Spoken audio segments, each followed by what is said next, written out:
final attribute of the Almighty God that we will examine is an attribute that represents one of the pillars of our faith. It is an attribute that has been historically contested among the various schools of thought.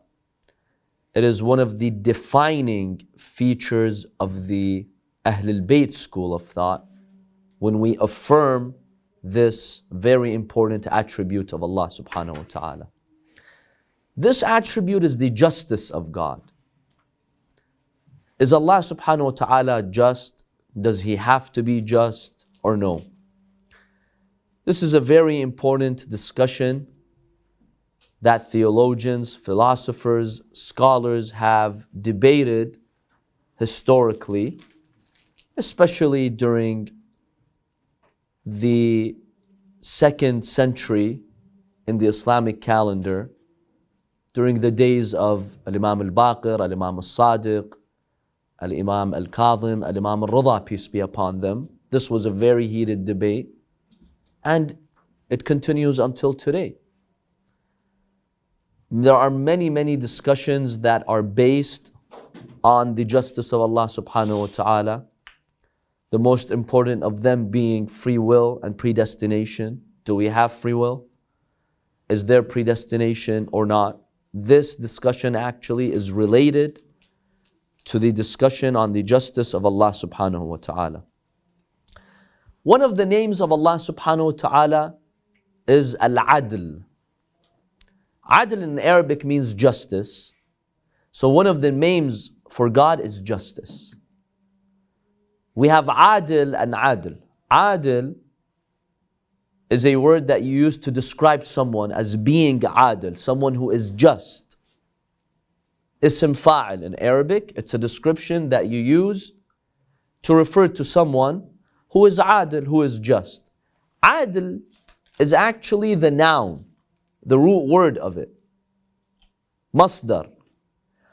When you want to say someone represents justice, they themselves are justice, in Arabic, as a metaphor, you would say this person is Adil. So if you want to say Zayd is Adil, in Arabic you say Zaydun Adilun, Zayd is just. But if you want to say that Zayd represents justice, Zayd is all justice, what do you say? Zaydun Adlun. Zayd is justice. That is an Arabic metaphor to emphasize this quality in someone. One of the names of Allah subhanahu wa ta'ala is Adlun. Allah subhanahu wa ta'ala is Adil, yes, but He is also Adl. He represents justice. What's Adil? Adil? Adil, we have a number of meanings for it. One of the meanings is having someone who is at the same status of yours. Your Adl, your counterpart. So Allah has no counterpart. So La Adila lah. The religion of Islam is very clear that Allah has no Adil. Another meaning to Adil, we use it in common language, is to refer to the person who's married to your sister-in-law. So the sister of your wife, her husband, that's also your Adil, because, you know, you're equal with that person. You're both son-in-laws of, you know, your in-laws, of your father-in-law and your mother-in-law. So we have a number of the word Adil, a number of definitions for that. So Allah is Adl, He's just. Basically, to put this briefly before we examine this discussion, it means Allah subhanahu wa ta'ala is just. He does not oppress anyone. He does not do anything that is inappropriate or anything that is immoral. He does not burden us with anything that we cannot bear or handle. He does not punish us more than we deserve. And it's not possible for Allah, due to His wisdom and compassion, to punish the good doers, those who have done good, for Allah subhanahu wa ta'ala to punish them. That is unjust. Allah subhanahu wa ta'ala doesn't do that. Allah subhanahu wa ta'ala does not force us to do anything, does not coerce us to sin or do anything immoral. This is briefly what the justice of God means. Now, there are many aspects, many dimensions to this discussion, and many of them are extremely important. Before we enter this discussion, let's start with the Holy Quran so that we see how God clearly, in clear terms, states that He is just and that there is no oppression that surrounds His attributes. In one verse, Allah subhanahu wa ta'ala states, وَمَا رَبُّكَ بِظَلَّامٍ لِلْعَبِيدِ. Your Lord does not oppress His slaves or servants. So we have a clear verse that states God does not oppress. A second verse, إِنَّ اللَّهَ لَا يَظْلِمُ مِثْقَالَ ذَرَّةٍ.